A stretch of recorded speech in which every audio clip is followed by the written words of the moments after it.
अंक में आप सभी का स्वागत है। मैं हूं आपके साथ धर्म प्रकाश। पिछले 11 साल में भारत डिजिटल इंडिया की दिशा में लगातार आगे बढ़ रहा है। ऑनलाइन पब्लिक इंफ्रास्ट्रक्चर हो या फिर 5G कनेक्टिविटी हो, यूपीआई पेमेंट सिस्टम हो, इन सब के जरिए भारत एक डिजिटल क्रांति की तरफ आगे बढ़ रहा है। एक नए भारत का निर्माण होने जा रहा है। पिछले 11 साल में प्रधानमंत्री नरेंद्र मोदी के नेतृत्व में तकनीक के क्षेत्र में भारत ने प्रगति के कई बड़े आयाम स्थापित किए हैं, कई बड़े आयाम हासिल किए हैं और इसी में भारत लगातार आगे बढ़ता भी जा रहा है। लेकिन इसमें बहुत सारी चुनौतियां भी है। इन्हीं चुनौतियों में एक चुनौती ऑनलाइन गैम्बलिंग की भी है, जिससे निपटने के लिए अब केंद्र सरकार एक नई कवायद शुरू करने जा रही है। Promotion and regulation of gaming online gaming bill 2025 आज संसद में पेश किया गया है। इसमें क्या कुछ खास रहने वाला है? ऑनलाइन गेमिंग के नाम पर जो सट्टेबाजी की प्रथा है, जिसमें हमारे देश का युवा लगातार जकड़ता जा रहा है, उससे कैसे निजात मिलेगी इस बिल के जरिए? क्या कुछ इसमें उसको लेकर प्रावधान है? इसी पर आज इस खास कार्यक्रम के जरिए हम चर्चा करेंगे, इस पर बात करेंगे।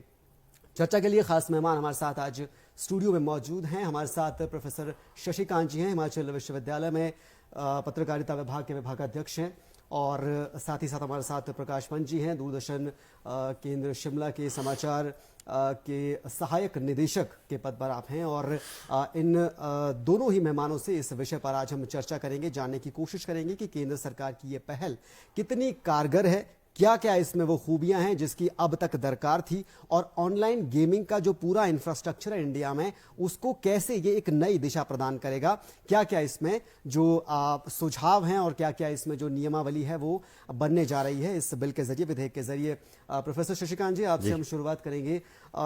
Online promotion and regulation of online gaming का जो ये बिल है, सबसे पहले तो एक इंट्रोडक्टरी स्टेटमेंट आपकी कि क्या ये बिल है और क्या कुछ इसमें खास रहने वाला है, और उससे ज्यादा जरूरी बात ये कि इसकी जरूरत क्यों पड़ी है, क्या इसकी वजह है, थोड़ा सा इसके बारे में बताइए। देखिए धर्म प्रकाश जी, बहुत बढ़िया आपने कहा कि ये आप देख रहे होंगे पिछले काफी समय से जो क्रिकेट का स्वरूप था या दूसरी गेम्स का जो स्वरूप है, उनके स्वरूप में मूल भावना जो खेल की है, जिस वजह से हम अपने युवाओं को प्रेरित करते हैं कि वो खेल कूद में भाग लें, ग्राउंड में जाएं, उसकी जगह जो एक नया जो सोसाइटी में एक नया जो ट्रेंड चल रहा था वो ऑनलाइन गेमिंग का चल पड़ा था, और बहुत ज्यादा चल रहा है क्योंकि आज सब कुछ डिजिटल है और नई पीढ़ी के हाथ में मोबाइल है, आपके हाथ में एक्सेस है।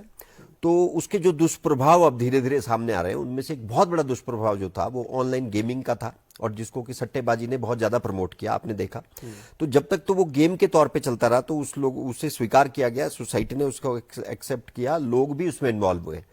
लेकिन पिछले कुछ समय से इसमें एक अति, जैसे कहते हैं ना हर चीज की बहुत बुरी होती है, वो जब अति इस लेवल पे आई कि सट्टेबाजी और जुआबाजी, वो गेम्स के थ्रू चलना, एक नया स्वरूप जुएबाजी का हमने देखा, सट्टेबाजी का एक नया दौर शुरू हुआ, और उसके जो सामाजिक दुष्प्रभाव पड़े इस पे, उसकी वजह से इसकी जरूरत पड़ी। क्योंकि जब दो तरह का नुकसान इसमें, एक तो आर्थिक तौर पे देश की इकोनॉमी को उसका नुकसान हो रहा था, दूसरे जो हमारा युवा है जो कि एक तरह से एक तरफ तो वो नशे में पड़ता जा रहा है, और दूसरी तरफ जो उसकी इन्वॉल्वमेंट है वो रचनात्मक कार्यों की जगह वो ऑनलाइन गेमिंग में इतना उलझ गया कि वो एक सामाजिक तौर पर एक बिल्कुल अस्त व्यस्त हालत में दिखाई देने लगा।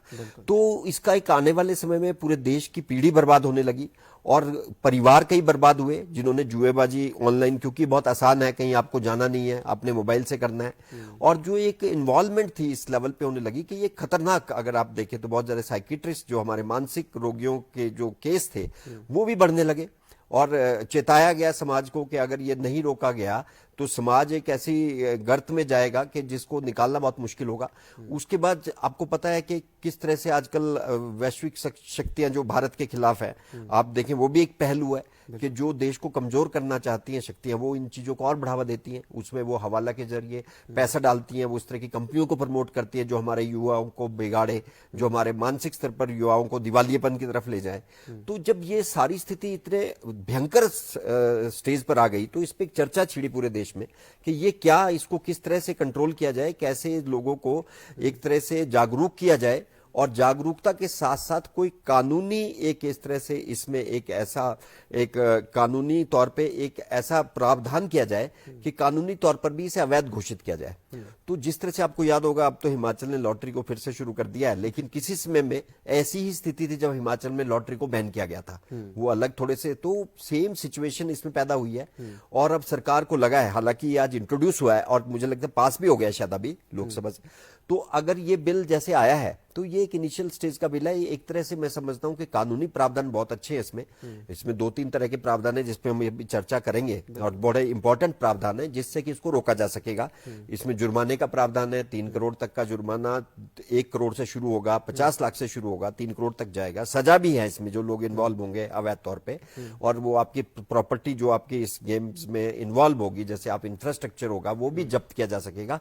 वो कड़े प्रावधान किए गए। लेकिन जैसे आपने बात की, 2 तरह की वजह से मुझे लगता है बहुत जरूरी था आज के, ये बिल्कुल सामयिक है कि अगर अब भी ये नहीं लाया जाता तो हमारी पीढ़ी जो बिगड़ रही थी, असली मुख्य उद्देश्य तो इसका वही है कि एक तरह से उन लोगों को डिस्करेज किया जाए जो इसके जरिए पैसा कमाने का काम कर रहे हैं, उन लोगों को डिस्करेज किया जाए जो हमारे देश की युवा शक्ति को कमजोर करना चाह रहे हैं, और उन लोगों को डिस्करेज किया जाए जो चाहते हैं कि इस देश को आर्थिक तौर पर नुकसान पहुंचाया जाए। ठीक है, युवा शक्ति की आपने बात की। प्रकाश जी, युवा शक्ति वो शक्ति है जिसको लेकर प्रधानमंत्री नरेंद्र मोदी अक्सर हर अपने संबोधन में, अपने वक्तव्य में जिक्र करते हैं। युवा देश वो कहते हैं कि देश की पूरी अर्थव्यवस्था, देश का पूरा भविष्य युवाओं पर टिका हुआ है। विकसित भारत की जब वो बात करते हैं तो युवाओं से ज्यादा आह्वान करते हैं कि वो इसमें आगे आए। उस युवा शक्ति को एक सही रास्ते पर रखने के लिए ये जो कदम है कितना कारगर है? क्योंकि ऑनलाइन गैम्बलिंग में आज का जो युवा है वही ज्यादा इन्वॉल्व हो रहा है, वही ज्यादा इसकी चपेट में आ रहा है, और जो सामाजिक दुष्प्रभाव इसके हम देखते हैं उसका भी ज्यादा असर उन्हीं पर पड़ रहा है। तो एक तो सामाजिक दुष्प्रभाव का जो पैमाना है वो कितना बड़ा है, और युवाओं के लिहाज से कितना इंपॉर्टेंट ये विधेयक, ये बिल आपके हिसाब से? बिल्कुल धर्म प्रकाश, ये बहुत इंपॉर्टेंट बिल है। और मैं इस मामले में ज्यादा आगे बोलूं उससे पहले 2-3 महत्वपूर्ण बातें मैं बताना चाहता हूं। इस बिल का नाम है online gaming promotion and regulation. तो इसके 2 पहलू हैं, एक तरफ प्रमोशन भी है और एक तरफ रेगुलेशन भी है। तो प्रमोशन किन चीजों को रोकना है, रेगुलेशन वो सर ने बहुत विस्तार से बताया। जो जुएबाजी, सट्टेबाजी, राष्ट्रीय सुरक्षा को खतरे में डालने वाली मनी लॉन्ड्रिंग, इस तरह की जो बुरी प्रवृत्तियों को है ना जो बढ़ावा दे रही थी, वो हम सब जानते हैं, नाम लेने की जरूरत नहीं है। किस तरह के है ना पोकर, रमी, है ना जो खेल सिर्फ क्लबों में खेले जाते थे, एक लिमिटेड सर्कल में, एक समाज के एक लिमिटेड सर्कल में खेले जाते थे, वो इन्होंने घर घर पहुंचा दिए। बच्चा एक घर परिवार के 60 वर्ष के बुजुर्ग से लेके और एक 16 वर्ष के किशोर तक, उससे भी कई केस में उससे कम, सारे लोग इस तरह के जुए और सट्टेबाजी में लिप्त होने लगे थे। तो एक तरफ तो ये पहलू था, और एक तरफ प्रमोशन वाला भी है ना। दोनों बराबर के इंपॉर्टेंट है। प्रमोशन, जैसे सरकार का हमेशा से ये, प्रधानमंत्री नरेंद्र मोदी का ये बहुत बड़ा इनिशिएटिव है कि उन्होंने ये जो नई इमर्जिंग फील्ड थी ऑनलाइन गेमिंग की, उन्होंने भारत को उसका एक ग्लोबल महाशक्ति बनाने का है, एक मिशन को लेके आगे चल रहे हैं। और आपने देखा होगा कि कितने वो सोशल इन्फ्लुएंसर से मिलते हैं। गेमिंग, अभी कुछ दिनों पहले वो देश भर के और दुनिया भर के गेमिंग एक्सपर्ट से उन्होंने, जिसमें सारे युवा ही थे, उनके साथ उन्होंने इंटरेक्शन किया। तो प्रधानमंत्री तो इस पूरे क्षेत्र को बहुत एक अलग लेवल पर पहुंचाना चाहते हैं, और उन्हीं उद्देश्यों को पूरा करने के लिए बिल लाया गया है। तो जिनको प्रमोट करना है वो है सोशल गेमिंग, ई स्पोर्ट्स, ये $multi-billion की एक इंडस्ट्री बनती जा रही है, जिसमें हम आगे और चर्चा करेंगे। उस इंडस्ट्री को में भारत भी एक प्रमुख किरदार हो। तो अभी आज से 2 महीने पहले, 3 महीने पहले, आपको याद होगा मुंबई में बहुत बड़ा वेव समिट हुआ। वो ऑनलाइन गेमिंग उसका एक बहुत इंपॉर्टेंट सारे और ये entertainment, information and gaming and virtual reality, ये सारा जुड़ गया। ये एक बहुत बड़ा क्षेत्र है, और इस पे अपार संभावना है रोजगार की। युवाओं को भारत के युवाओं को, आने वाली पीढ़ियों को ये एक बहुत बड़ी सौगात है। इन सब चीजों को आगे बढ़ाने के लिए ये बिल लाया गया है। बिल्कुल, ऑनलाइन टेक्नोलॉजी को एक ग्लोबल बाजार जो है उसको एक केंद्रित करने की एक कोशिश प्रधानमंत्री नरेंद्र मोदी कर रहे हैं एक तरह से। आपने प्रावधानों का जिक्र किया था, बिल में क्या क्या प्रावधान है, थोड़ा सा उसके बारे में विस्तार से बताइए। क्योंकि बहुत सारे लोग ऐसे हैं जो इसमें इन्वॉल्व होते हैं, क्या उनके लिए भी वो अपराध बोध वाला फैक्टर आ जाएगा, या फिर जो प्रोड्यूसर्स हैं एक तरह से जो ऑनलाइन प्लेटफॉर्म तैयार कर रहे हैं सिर्फ उन्हीं को टारगेट किया गया है? क्या क्या इसमें सजा का प्रावधान है, और पूरा एक डिटेल में अगर आप बता सकें कि क्या बिल में है? बिल्कुल बिल्कुल धर्मप्रकाश जी, जो अभी तक इसका बिल जो पेश हुआ, अभी हालांकि इसके नियम बनेंगे, अभी रूल बनेंगे, और रूल बनने के बाद बिल्कुल स्थिति साफ होगी कि किस तरह से इसको इम्प्लीमेंट किया जाएगा जैसा कि होता है। अब ये पेश जो किया गया है उसमें जो प्रावधान किए गए उसमें बिल्कुल स्पष्ट है, जो भी व्यक्ति इसमें इन्वॉल्व होगा, इलीगली इन्वॉल्व होगा, खासकर बैटिंग में, जुआ में और सट्टेबाजी में, जिस तरह से जो नाम अभी इन्होंने बताया वो सारी रमी खेलने में, या जो उस तरह की चीजें हैं जिसको कि प्रतिबंधित किया गया है, जो चीजें प्रतिबंधित होगी उसके लिए एक आयोग बनेगा जो ये डिसाइड करेगा कि कौन कौन सी गेम्स, किस तरह की गेम्स प्रतिबंधित होंगी और कौन सी गेम्स प्रतिबंधित नहीं होंगी। क्योंकि इसके भी दो पहलू हैं, जैसे कहा कि रेगुलेशन भी है, नियामक भी है, तो रेगुलेशन एक्ट भी है, ये एक रेगुलेट भी करेगा। ऐसा नहीं है कि ऑनलाइन सारी चीजों को बैन कर दिया गया है। जो एजुकेशन से रिलेटेड है, कल्चरल बढ़ावा देने वाली चीज है, कोई क्विज कंपटीशन है या दूसरे के कंपटीशन है, उनको बढ़ावा भी देगा और उसके लिए अलग से इसमें प्रावधान किए गए हैं। तो एक नियामक आयोग बनेगा जो इसको तय करेगा, और जो मोटे तौर पर इसमें जो सजा का प्रावधान रखा गया है वो शुरुआती तौर पे, जैसे दो तरह से लोग इसमें इन्वॉल्व हैं। एक तो वो है जो उसके लिए इंफ्रास्ट्रक्चर प्रोवाइड करा रहे हैं और जो उसके लिए पूरा एक गेमिंग का पूरा स्वरूप बना रहे हैं। और आज देख रहे होंगे आपके, जब टीम बनती थी, क्रिकेट की टीम बनती है, वो बनती है, तो आपके पास टाइम नहीं है, आप हर आदमी टीम बना रहा है। आप ऑटो वाले को कह रहे हैं, टैक्सी वाले को कह रहे हैं सर 2 मिनट रुको मैं जरा टीम बना लूं, है? तो वो वाला जो कंसेप्ट था, जिस तरह की वो इन्वॉल्वमेंट थी, उससे कितनी मतलब एक अजीब सी स्थिति पैदा हो गई थी। तो एक तो वो बैन हो गई है पूरी तरह से, और 1 साल तक की सजा का प्रावधान इसमें किया गया है जो व्यक्ति अवैध तौर पर इसका एक हिस्सा बनेगा। दूसरा, जो व्यक्ति इसमें पैसा आर्थिक तौर पे जो पैसा इन्वेस्ट करेगा और बड़े लेवल पे पैसा कमाएगा या कोशिश करेगा, उसको 1 करोड़ रुपए तक का मैक्सिमम फाइन किया जा सकेगा। 1 करोड़ का फाइन, ये 1 साल, ये जो सजा है।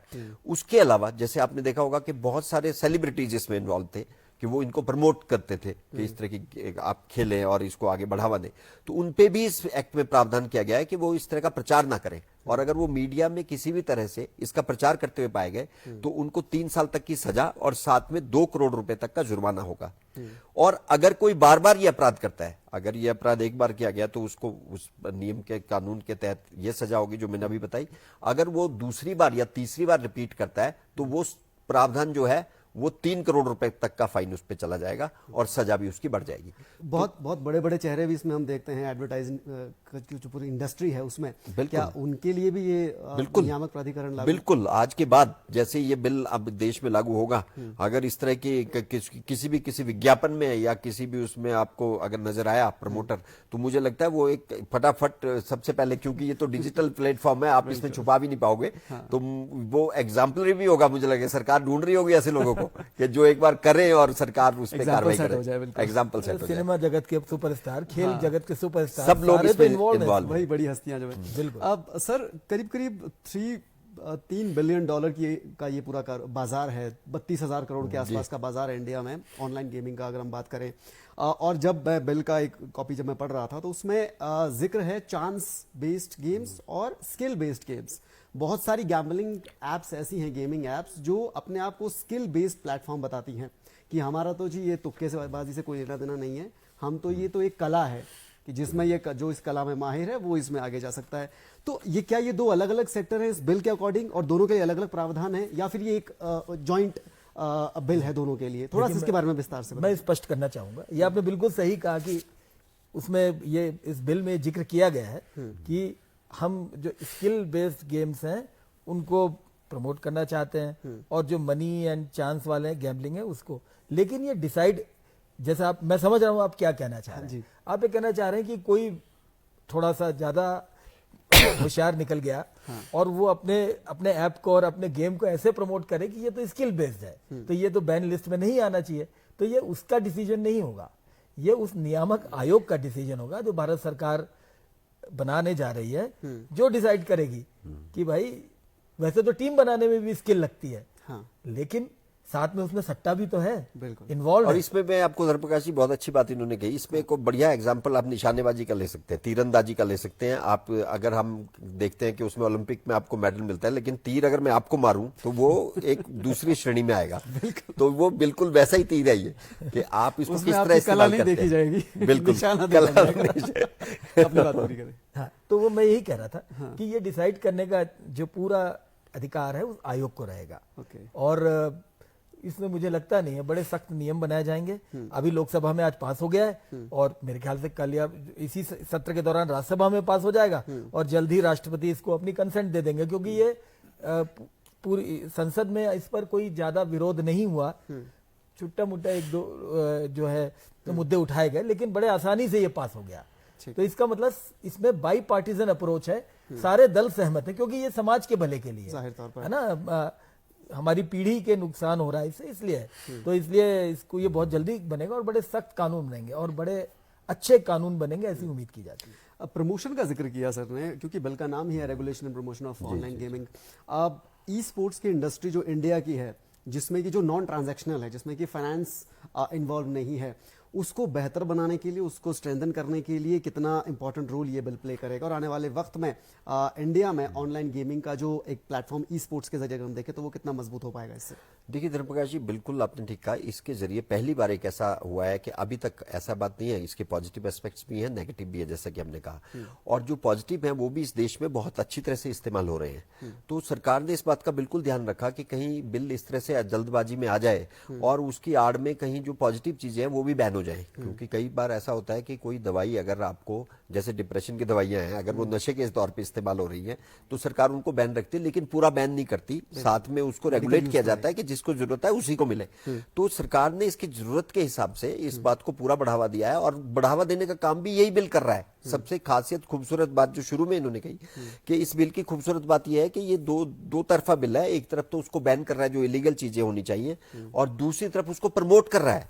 तो जो आपने बात करी, जैसे शिक्षा का क्षेत्र है, उसमें इस तरह का अगर कुछ है तो सरकार उसको बढ़ावा देगी और उसके लिए तय करने के लिए जो नियामक आयोग है वो ये तय करेगा कि किस तरह की चीजों को बढ़ावा दिया जाएगा, और उसमें वो इंक्लूड भी करेगा। मतलब ये ऐसा नहीं है कि हम उस चीज को आज फाइनलाइज कर देंगे। तो जब ये रूल बनेंगे और जब चीजें नियामक आयोग बन जाएगा और वो इस दिशा में काम करना शुरू करेगा, तो उसका फर्स्ट स्टेप जो है वो यही होगा कि वो पॉजिटिव चीजों को और नेगेटिव चीजों की एक लिस्ट तैयार करेगा और उस लिस्ट के अकॉर्डिंगली ये तय किया जाएगा कि किन चीजों को बढ़ावा देना है और कितना देना है और किन चीजों का पोटेंशियल इस देश के युवाओं में है। तो वो बहुत सारी चीजें ऐसी हैं जिसमें मुझे लगता है कि हम इंटरनेशनल लेवल पे जाके पूरी दुनिया को चुनौती दे सकते हैं। ठीक है। साथ ही साथ स्किल इंडिया की अगर हम बात करें तो केंद्र सरकार बार बार ये कोशिश करती है कि स्किल इंडिया के जरिए भारत का युवा जो है वो स्वरोजगार पैदा करे, अपने साथ साथ दूसरों को भी रोजगार दे। और गेमिंग इंडस्ट्रीज में एक बड़ा फैक्टर बन सकता है कि जो नॉन ट्रांजैक्शनल गेमिंग इंडिया में जो डेवलप हो रही हैं, जो डेवलपर्स हैं, वो इसमें योगदान दे सकते हैं। तो इस बिल के जरिए क्योंकि जब फॉरेनर जितनी भी कंपनीज हैं, जो प्लेटफॉर्म्स हैं, जो ट्रांजैक्शनल हैं, जिनको बैन किया जाएगा, उससे भारत के जो अपने डेवलपर्स हैं, जो ऐसे युवा हैं जो इस तकनीक के क्षेत्र में आगे बढ़ रहे हैं, उभर कर आ रहे हैं, स्टार्टअप ला सकते हैं, उनके लिए कितना इंपॉर्टेंट ये होने वाला है और आने वाले वक्त में रोजगार की दिशा में भारत के युवा के लिए कितना बड़ा मंच तैयार हो सकता है इस बिल के जरिए। धर्मप्रकाश, मैं आपको एक जानकारी दे दूं कि एक तरफ तो ये बिल आया है ना, जिससे कि जो मतलब बदमाश कंपनी है वो हटेंगी, ठीक है। लेकिन जो प्रमोशन वाली बात है तो उसको लेके खाली बिल ही नहीं आया है। भारत सरकार ने मुंबई में जैसे आईआईटी हैं, आईआईएम्स हैं, वैसे ही इंफॉर्मेशन एंटरटेनमेंट एंड गेमिंग, इसको लेके एक नेशनल इंस्टीट्यूट खड़ा कर दिया है जी। और वो शायद उसका अगले 3-4 महीनों में पहला सत्र शुरू हो जाएगा। जो ऑल इंडिया कॉम्पिटिशन से आएगा, बहुत बड़ा स्किल डेवलपमेंट प्रोग्राम, ये अभी मुंबई में शुरू हो रहा है। जैसे film institute of India, Indian institute of mass communication, है ना, आईआईटी, बिल्कुल वैसी उसी तर्ज पर, जिसमें दुनिया भर के जो गेमिंग के बड़े बड़े एक्सपर्ट्स हैं जो कोडिंग करेंगे। और आपको पता ही होगा कि हमारे युवा पीढ़ी सॉफ्टवेयर और कोडिंग में कितने आगे है। दुनिया भर में हमारे कोडिंग एक्सपर्ट्स और इंजीनियर्स के नाम है। तो उसको एक प्रॉपर शेप देने के लिए एक इंफ्रास्ट्रक्चर भी खड़ा किया जा रहा है। एक तरफ कानून भी लाया जा रहा है, दूसरी तरफ इंफ्रास्ट्रक्चर भी खड़ा किया जा रहा है। तो ये दोनों तरीके से इसको किया जाएगा और उम्मीद है कि ये बहुत बड़े स्वरूप में आएगी। ठीक है, ऑनलाइन गेमिंग इंडस्ट्री का क्या आप फ्यूचर देखते हैं इंडिया में? क्योंकि जितनी कोशिश केंद्र सरकार कर रही है इसको एक रेगुलराइज वे में प्रेजेंट करने की, युवाओं के लिए तो इम्पोर्टेंट है ही, साथ ही साथ जो देश का ओवरऑल जो अगर हम सामाजिक ताने बाने की बात करें, एक बेसिक जो बेस आधार रहता है उसके लिए भी काफ़ी इंपॉर्टेंट रहने वाला है। भविष्य में ऑनलाइन गेमिंग किस हद तक भारत को आगे बढ़ाने में कारगर साबित हो सकती है, आर्थिक तौर पर, अर्थव्यवस्था के तौर पर, इकोनॉमिक लेवल पर ग्रो करने में कामयाब हो सकती है, और मौजूदा बिल जो प्रावधान इसके हैं वो कितना इसमें अपना इनपुट देंगे इन फ्यूचर अगर हम बात करें तो? धर्मप्रकाश जी, अगर आप देखें, यही इसलिए कारगर साबित होगा क्योंकि अगर आप आंकड़े उठाकर देखें तो इंडिया में इंटरनेट यूजर के आंकड़े, हालांकि लिटरेसी रेट में हम अभी भी दुनिया में काफी पीछे हैं, लेकिन उसके बावजूद जिस तरह का मोबाइल का इस्तेमाल जो हमारे देश में हो रहा है वो आंकड़े चौंकाने वाले हैं अगर आप देखें। और जिस तरह से इंटरनेट का इस्तेमाल हम कर रहे हैं, जिस तरह से टेक्नोलॉजी का इस्तेमाल हम कर रहे हैं, तो वो बहुत जबरदस्त आंकड़ा है। और जिस तरह युवाओं की संख्या हमारे देश में ज्यादा है, हम युवा देश है, तो कुल मिलाकर ये जो पूरा ये जो अभी शुरुआत है मुझे लगता है ये इसकी, और इसका स्कोप इतना ज्यादा है कि आप स्काई इज द लिमिट आप कह सकते हो। तो एक तरह से जब ये शुरू हुआ है, और जिस तरह से हम हिमाचल को ही अगर आप ले, तो मुझे लगता है कि आयु वर्ग भी अब पीछे रह गया है और सब लोगों के पास मोबाइल है। और शिमला तो अभी कुछ समय पहले तक देश में वो शहर था जहां सबसे ज्यादा मोबाइल यूजर है, जो स्मार्टफोन का यूज करने वाले सबसे ज्यादा जो परसेंटेज के हिसाब से पॉपुलेशन था, जो उसमें था अनुपात के हिसाब से शिमला उसमें सबसे ऊपर खड़ा था। तो मैं समझ रहा हूं कि जब हिमाचल में ये स्थिति है, और जो यूथ है वो चाहे बिहार का है, यूपी का है, कहीं का भी है, जिसको आप उसके आज पढ़ना आए, लिखना आए या नहीं है, लिटरेसी का भी ये समझ खत्म हो गई है। मुझे लगता है कि जो लिटरेट, जो इलेक्ट्रॉनिक का जो डिजिटल लिटरेट जो आदमी हुआ है, उसके बाद इसका स्कोप इतना ज्यादा बढ़ गया है कि हम सोच भी नहीं सकते। और इसमें लोगों की पोटेंशियल इतना ज्यादा काम आ रही है कि वो बहुत ज्यादा आने वाले समय में इस देश को बहुत आगे ले जाएगी। और जिस तरह से आपने शुरुआत में कहा था कि ये अगर आप देखें आज हमारा जितने ऐप के थ्रू हम जो पैसे का लेन देन कर रहे हैं, हम चाहे भीम ऐप हो या दूसरा हो, जो पूरा सिस्टम है हमारा बन गया है, वो पूरी दुनिया को चौंका रहा है। और हमारी इकोनॉमी जो डीरेल थी, जिसको हम कहते थे कि इस पे किसी दुनिया के किसी इकोनॉमी का रिसेशन का असर नहीं पड़ता क्योंकि ये इकोनॉमी हमारी ऑन रिकॉर्ड नहीं है, वो ऑन रिकॉर्ड आ रही है। आप देखिए अब सबकी जब ट्रांजैक्शंस हैं, जब वो ऑनलाइन आ जाएंगी, वो सबकी ऑनलाइन हो जाएंगी या ऐप के थ्रू होंगी, तो इसी तरह से ये सारा रिकॉर्ड गवर्नमेंट के पास मेंटेन रहेगा। तो ऑनलाइन गेमिंग का भी जो असली मकसद है, जिसका स्वरूप कुछ समय बाद अभी क्लियर होगा बिल्कुल कि वो किस डायरेक्शन में जाएगा, उसमें आप देखेंगे कि एक बहुत बड़ा फ्यूचर क्रिएट करेगा। और जो लोग स्टार्टअप करना चाहते हैं, शुरू करना चाहते हैं, या जो लोग इस दिशा में काम कर रहे हैं, वो घर बैठे इतना पैसा इसमें कमा सकते हैं कि आप सोच नहीं सकते, जो लीगल वे में होगा। और इसमें कुछ भी ब्लैक एंड व्हाइट है, सब कुछ भी ऐसा नहीं है जो पर्दे के पीछे होगा, क्योंकि ऑनलाइन है। तो इसमें कुछ आप रिकॉर्ड, दो तरह के रिकॉर्ड नहीं तैयार कर सकते कि बही खाते दो, एक अलग है लाला जी का, दूसरा अलग है। तो सब कुछ ऑन रिकॉर्ड होगा, ब्लैक एंड व्हाइट होगा। तो ये देश की अर्थव्यवस्था के लिए बहुत अच्छा है, और देश की और लोगों को, देश के युवाओं का ट्रेंड भी पता चलेगा हमारे देश को।